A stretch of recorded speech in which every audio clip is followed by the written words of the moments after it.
Hey guys, happy Monday. It's hot in Florida. It's 83.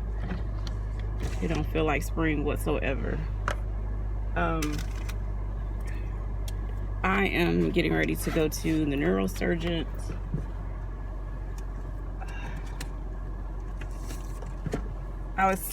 Michael, my husband, has an appointment at the orthopedic surgeon at 2:15, and so I was gonna go with him to his appointment because mine was scheduled for 4, but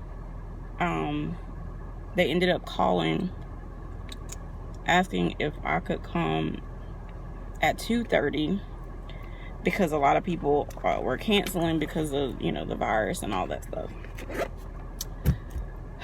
So that's what we're in, 2 separate vehicles now. I have my duo that I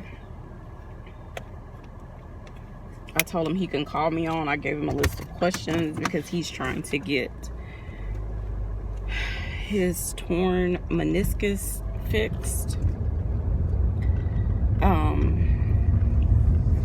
Because y'all, has been going on for a couple years and it is bad, and it's been bad, and this doctor is giving him all the runaround to why he doesn't feel like he needs to do the surgery right now, and yada yada. So with the corona stuff going on, and he was like, if he could get it done tomorrow, then he's doing it tomorrow. So yeah, that's how bad he's in pain. Sorry if the wind is blowing, because you guys know I'll be getting my air conditioner fixed before the summer. Since the car is paid off, I'm gonna reach out to my mechanic. Once I get to the doctor's office, I'll text him, or when I get to a red light. But yeah, so I'm going to get the results of the new MRI that I had done. Well, I know the results, but he's gonna tell me if I'm a candidate for the disc replacement or surgery in general when it's coming to my neck from this elevator accident. This is pretty important because I'm miserable. If I'm lifting anything, like I told you guys, like milk, can't really do anything hardly heavier than that. If I do, it's the worst thing in the world that I feel. Yeah, so I'm like really on the struggle bus with just pain in general. Trying to maintain keeping on the diet is not always easy, because like I've been really, I don't know if like my diverticulitis is starting to flare up, but I've been really very, very nauseated for the last probably 4 days, and I really don't know what the deal is.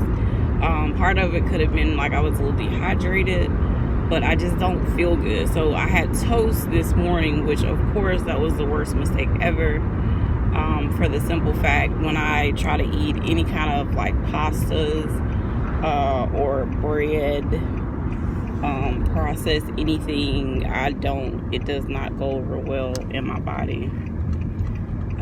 So yeah, that's where I'm at. But just wanted to pop on and say hi. Hope everyone has prepared for this coronavirus, because with our immune systems, like half of the stuff we've already been doing anyway, but now that if you needed supplies, a lot of things are out. I suggest you check with your doctors when it comes to your refills, and if call your insurance to see if they're allowing early prescriptions so you don't have to get out, or if there's a delivery service that can deliver your medications. That would be awesome. Our medicines, for the most part, like I'm not on anything like every day. I have my muscle relaxers as needed. I do my medical marijuana, and I'm probably gonna go get maybe like one more vape pen, and then they have these capsules at a new place that's like $25. So I really want to try those. So I'll probably get those today or tomorrow. I'm not really sure. It just depends on how I feel. But yeah, I'm trying to get that done. Michael's stuff, for the most part, are 90-day supplies from the VA. But Easter with Medicaid, we called them on Friday. Of course, Medicaid is Medicaid. They don't have any updates when it comes to coronavirus. The lady was like, well, you'll probably know on the news before we know, which is not encouraging. Because I was like, what about her medicine? Because if for some reason the pharmacy closes down, she has to have her seizure medication. That's like life or death.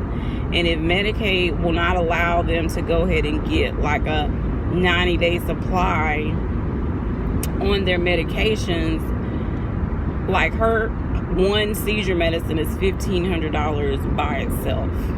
She's on 2 seizure medications. And the reason we know this is because we got stuck in Virginia like 2 years ago, and my husband did not bring her bottles because he was one that just put the stuff in the medicine things, and I would always preach to him like, hey, you really need to bring the bottle because anything could happen. You just never know.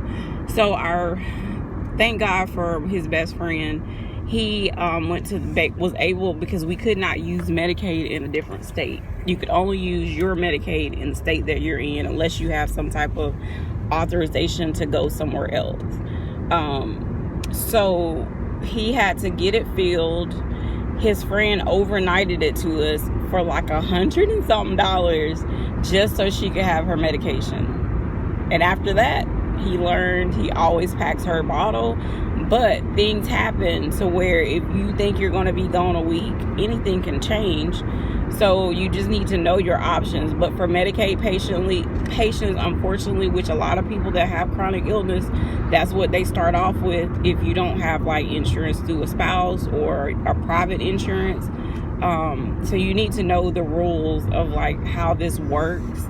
Know the cost of your medication to where if you got to pay for something, because your, Medicaid won't cover it at the time. It's a lot that people with chronic illness have to think about. So one thing Walmart did tell us, because I asked them, I said, hey, Medicaid isn't any help. What should we do? And they said that if for some reason, like her script, we're waiting on a script from a doctor, they'll give you like a loaner 30-day. So I don't know. She really didn't answer the question. Will they do that a loaner 30-day before it's ready to be expired? But yeah, that's what we're trying to, figure out at this point. But I just wanted to pop on to let you know what I'm doing. And I'll come back to let you guys know what he says. Alright guys, so I'm done with the surgeon. I have to have neck surgery. So I called Michael, but he's still at his appointment waiting in the lobby. I called my attorney to let them know, so I'm waiting for them to tell me the next step. I didn't want to schedule it because I need to process it, as well as let Michael, for us to sit down and talk about it.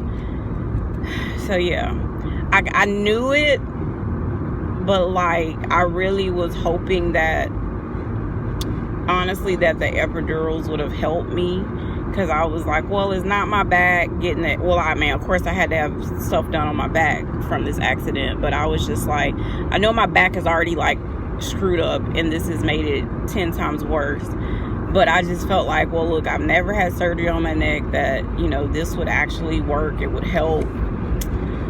And that's not the case. So now my next step is to, of course, wait for the attorney. I'm calling the pain management back to find out about the rheumatology referral, because I still haven't heard anything since I called the rheumatologist and they never got the referral.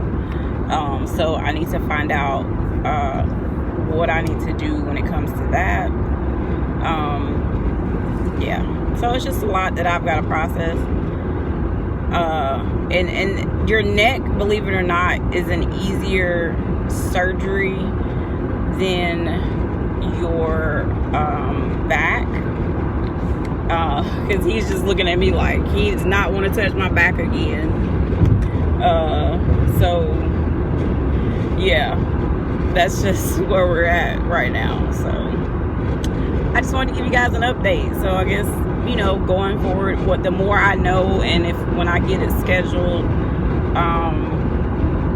because pretty much after like 2 failed injections that have not helped me, yeah, and it seems like my body, I guess with autoimmune, it escalates symptoms to be a lot worse quicker. Like, it happens to me quicker than it would, I guess, the average person. I don't know if that makes sense, or it makes my symptoms a lot more difficult to manage or handle the pain, whereas some people may get a little relief if it's only a couple months from an injection, epidural or whatever. I don't have any relief. So yeah, but I will come back once I know more. But this is my Monday update on my health. So yeah.